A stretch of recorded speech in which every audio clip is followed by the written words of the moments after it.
हमारे प्रभु परमेश्वर और प्रभु यीशु मसीह के नाम का धन्यवाद देता हूँ आज के इस सुंदर समय और दिन के लिए जो परमेश्वर ने हमारे जीवन में दिया। और हमारे प्रभु यीशु मसीह के नाम में आप सबको सलाम कहता हूँ और प्रभु के वचन से बातें करना चाहते हैं। और बाइबल इस प्रकार से कहता है कि क्या ही भली और मनोहर बात है कि भाई लोग आपस में मिले रहे। इसमें मिले रहना यानी एकता को बाइबल एक बहुत ही महत्वपूर्ण बात समझता है या एक महत्व देता है, क्योंकि बाइबल के अंदर परमेश्वर का अद्भुत प्रेरित संत पौलुस भी इस प्रकार से कहता है कि कलीसिया जो एक देह है और एक देह के अनेक अंग है, जो अनेक अंग होते हुए भी सारे अंग मिलकर एक ही देह की देह होती है और अलग अलग अंग होते हुए भी वो एक ही कार्य करते हैं कि देह की उन्नति करें, कि एक शरीर का विकास हो। इसी प्रकार मेरे प्रभु में प्रिय भाइयों, हम प्रभु में जो बहुत है वो सब एक ही है। हमारी एकता ही हमारा एक पहचान है, हमारी एकता ही हमारी ताकत है, क्योंकि प्रियो परमेश्वर का अद्भुत प्रेम हम पर है और परमेश्वर की दया हम पर है। इसलिए हमें इन समयों में एक मन होकर प्रभु की आराधना, प्रभु की सेवा और प्रभु की महिमा करना जरूरी है, क्योंकि बाइबल कहता है कि जो निर्बल है उसे अपने संगति में ले लो, उसे हमें अपने संगति में लेना है। बाइबल इस प्रकार से कहती है। लेकिन क्यों बाइबल कहती है कि उससे हमें अपनी संगति में लेना है जो निर्बल है। मेरे प्रिय भाइयों, बाइबल कहती है कि निर्बल की शंकाओं पर विवाद करने के लिए नहीं, लेकिन उसको हमारे साथ इसलिए संगति में ले लेना है कि कोई बार ऐसा होता है कि वो व्यक्ति जो मुसीबत में घिरा होता है, जो शंकाओं में, निराशाओं में और परेशानी में होता है, तो हमें उसको सलाह देना है, उसको मदद करना है। लेकिन होता यूँ है कि हम उसको सहायता करने की बजाय उसकी कमियों को और उस पर दोष लगाकर उसको दुखी और निराश कर देते हैं और वो ठोकर खाकर चला जाता है। मैं आपको एक कहानी बताना चाहूँगा और वो इस प्रकार से है। एक कसाई है और उसके घर में एक चूहा रहता है और उसी घर में उसने एक कबूतर को, एक मुर्गे को और एक बकरे को भी अपने घर में रखा हुआ है। और एक दिन ऐसा होता है कि कसाई बाजार जाता है और बाजार में से बहुत कुछ लेकर आता है और उसके हाथ में एक बड़ा अच्छा सा थैला होता है। और चूहा जब कसाई उस घर में आता है तो उसको देखता है और कसाई के हाथ में अच्छा थैला है, बहुत कुछ खाने के लिए लाया होगा, बहुत कुछ अच्छा होगा, इसलिए चूहा कसाई को देख रहा है। तो चूहा क्या देखता है कि उस थैले में से कसाई ने एक चूहेदानी को निकाला और जब चूहे ने चूहेदानी को देखा तो वो घबरा कर डर गया और वो वहाँ से कबूतर के पास गया और कबूतर से बोला, हे कबूतर भाई, कसाई ने बाजार में से एक चूहेदानी को लाया है, तो क्या करे? तो कबूतर बोला, मुझे ये बात तू क्यों कह रहा है? मुझे इससे क्या, वो तो तेरे लिए लाया होगा, मुझे उससे कोई दिक्कत नहीं, उसके बारे में तू ही जाने। और चूहा ये सुनकर घबराया और निराश होकर कबूतर के पास से चला जाता है और वो मुर्गे के यहाँ जाता है और मुर्गे से भी बोला कि कसाई एक चूहेदानी को लाया है। तो मुर्गा भी हंसकर बोला, वो तो तेरी समस्या है, मुझे इससे क्या लेना देना। और वो हंसने लगा। चूहा वहाँ भी निराश हो जाता है और वो बकरे के पास चला जाता है। और जब वो बकरे से कहता है कि कसाई एक चूहेदानी को लाया है, और जब बकरा ये सुनता है तो बकरा भी चूहे पर हंसने लगता है और हंसते हुए कहता है, मैं क्या करूं, वो तो तेरी समस्या है, मुझे इससे कोई लेना देना नहीं। और इन तीनों के साथ बात किया चूहे ने, लेकिन किसी ने भी उसको सहायता नहीं किया, उसको अच्छा उत्तर नहीं दिया।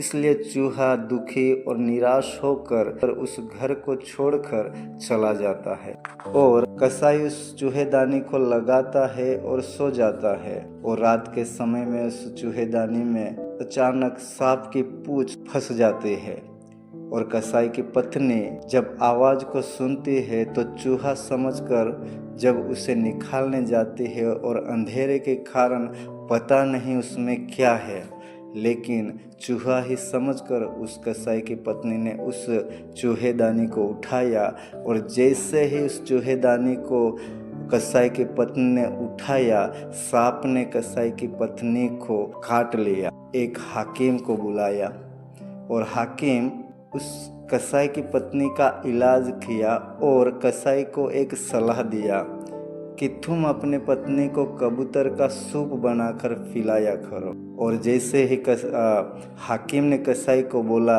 कसाई के पास अपना एक कबूतर है और सुबह उठता है और उसके पास जो कबूतर रहता है उसे लेता है और उसका सूप बनाकर अपनी पत्नी को दे देता है। और इस प्रकार कबूतर का भी वहाँ मृत्यु हो जाता है।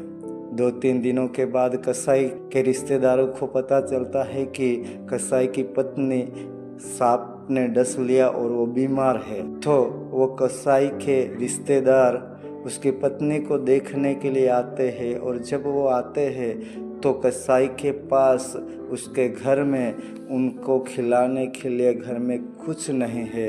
तो वो यहाँ वहाँ देखता है और मुझे लगता है कि मेरे पास कुछ नहीं, लेकिन अपने मुर्गे को वो काट कर उन मेहमानों को परोस देता है और इस प्रकार मुर्गों को भी कसाई मार देता है। और कुछ दिनों के बाद जब कसाई की पत्नी पूरी रीति से ठीक हो जाती है तो कसाई इस खुशी के मौके पर एक बड़ी दावत को रखता है और सारे रिश्तेदारों को वो आमंत्रित करता है। और उसी दावत के बीच कसाई उसके घर में जो बकरा रहता है उसे काटता है और सब मेहमानों को दावत पर बुलाए हुए को परोस देता है। मेरे भाइयों, इस कहानी से मैं आपको ये कहना चाहता हूँ कि समस्या चाहे किसी की भी हो, चाहे आपकी हो या मेरी हो या उसकी हो या फिर हमारे कलीसिया हमारे परिवार में किसी की भी समस्या है, चाहे वो बड़ी हो या छोटी हो, लेकिन उस समस्या को सुलझाने के लिए हमें एक मन होकर एकजुट होकर हमें उस पर सोचना चाहिए और उसका उपाय करना चाहिए। यदि हम नहीं सोचते, यदि हम उपाय को नहीं खोजते तो शैतान को अवसर मिलता है और शैतान हमारे जीवन में भी इस कहानी से जो हमें सुनाया गया या इस कहानी से जो हम सीखते हैं, इसी प्रकार से कुछ ना कुछ अलग हमारे जीवन में करके हमारी एकता को तोड़कर अलग करके हमारा नाश कर सकता है। इसलिए बाइबल इस प्रकार कहता है कि पहली शताब्दी की कलीसिया जो थी वो एक मन एक चित्त होकर हमेशा हर दिन प्रार्थना में लोलीन होकर वो प्रार्थना किया करते थे। और बाइबल कहता है कि जब वे प्रार्थना किया करते थे उन दिनों में प्रेरितों को बंदी गृह में डाला गया, जेल खाने में डाला गया, लेकिन कलीसिया की एक मन और एक चित्त के प्रार्थना के सामर्थ्य से परमेश्वर ने उनकी प्रार्थना को सुना और परमेश्वर ने अपने स्वर्ग में से स्वर्गदूतों को भेजकर जेल के दरवाज़ों को खोलकर प्रेरितों को परमेश्वर ने आज़ाद किया। और बाइबल इस प्रकार से कहती है, जब वो एक मन और एक चित्त होकर प्रार्थना किया करते थे, तब जब प्रेरित रास्ते में होकर चलते थे तो बहुत सारे लोग बीमारों को रास्ते पे लाकर लिटा देते थे ताकि प्रेरितों की जो छाया है वो उन पर गिरे और वो चंगे हो जाए। और उसी प्रकार से हो जाया करता था। बहुत सारे बीमार, बहुत सारी समस्या में घेरे हुए, बहुत सारे लोग जो अन्य बातों को में फंसे हुए थे वो चंगे हो जाते थे, उनके जीवन में अद्भुत काम हो जाता था। तो प्रियो, मैं ये कहना चाहता हूँ, हमें एक मन होकर उस पर विचार करना है, प्रार्थना करना है, उपवास करना है। और ऐसे जब हम करते हैं तो परमेश्वर उसके द्वारा अद्भुत चिन्ह और चमत्कार करते हैं। उनके द्वारा परमेश्वर महान कार्यों को प्रकट करते हैं, क्योंकि प्रभु ने कहा है, पृथ्वी पर जब 2 या 3 मेरे नाम से इकट्ठा होकर एक मन होकर प्रार्थना किया करेंगे, मैं उनके बीच में उपस्थित हूँ। परमेश्वर चाहता है हम एक मन होकर, एक चित्त होकर, एक ही मन होकर आराधना करने वाले हो। हमें यदि परमेश्वर में बढ़ना है तो एक मन और एकजुट होकर हमें प्रार्थना करना है और वचन को बोलकर हमें परमेश्वर के महान कार्यों को पूरा करना है। प्रियो, कुछ वचन को बोलकर मैं समाप्त करना चाहूँगा।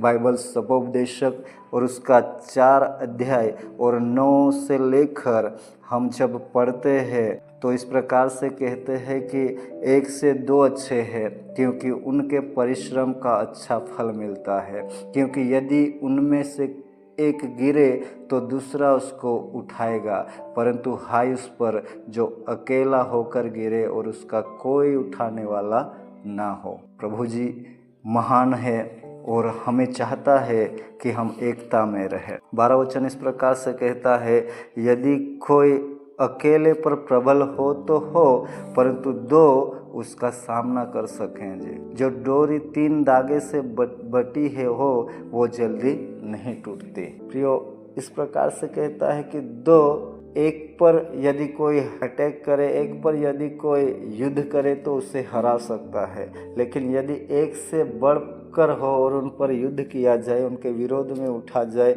तो उन पर जय नहीं पाया जा सकता। प्रभु में प्रिय लोगों, परमेश्वर चाहता है हम एक मन होकर परमेश्वर की आराधना करें। हम ये आत्मिक युद्ध को अकेले नहीं, लेकिन सारे मिलकर, कलीसिया मिलकर हम इस युद्ध को लड़े ताकि हम प्रभु में विजय पा सके। मैं परमेश्वर का धन्यवाद देना चाहूँगा, क्योंकि प्रभु ने हमें एक होने के लिए बुलाया है।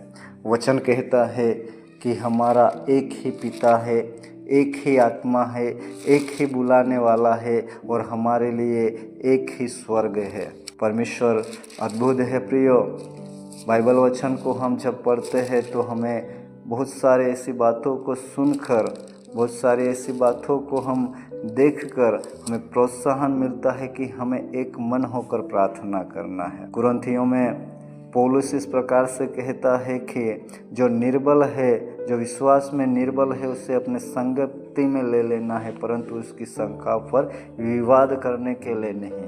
प्रियो, उसकी शंकाओं या उसकी कमजोरी पर विवाद करने के लिए नहीं, परंतु हमें उसकी शंकाओं पर या उसकी समस्याओं पर उपाय करने के लिए हमें एक मन और एकजुट होना है। इन दिनों में परमेश्वर चाहता है कि हम एक मन और एकजुट हो और प्रभु की आराधना और सेवा करें। मैं इस वचन को बोलकर समाप्त करना चाहूँगा। भजन संहिता उसका 133 अध्याय 1 वचन कहता है, क्या ही भली और मनोहर बात और सुहावना है कि भाई लोग आपस में मिले रहते हैं। कि हमारा परमेश्वर चाहता है हम सब भाई लोग एक ही मन होकर, एकजुट होकर प्रभु से प्रार्थना करें और एक होकर आराधना करें और परमेश्वर के राज्य को प्रकट करें। यही हमारे परमेश्वर को भाता है और यही परमेश्वर हमसे चाहता है और यही स्वर्ग का परमेश्वर की अद्भुत सेवा है। प्रभु इन वचनों पर हम सबको आशीष दे। आमीन।